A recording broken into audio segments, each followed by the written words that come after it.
Noong ika-23 ng Mayo taong 1788, ratipikado ng South Carolina ang Saligang Batas ng Estados Unidos para maging ika-8 estado ng Amerika.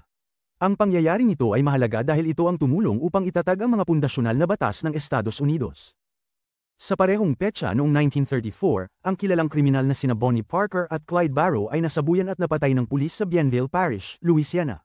Ang kanilang mga kamatayan ay naging tanda ng pagtatapos ng isa sa mga pinaka-infamous na tambalang kriminal sa kasaysayan ng Amerika, na sumisimbolo sa pagtatapos ng era ng pampublikong kaaway noong panahon ng Dakilang Depresyon. Sa wakas, noong ika-23 ng Mayo taong 1949, itinatag ang Federal Republic of Germany, kilala rin bilang West Germany.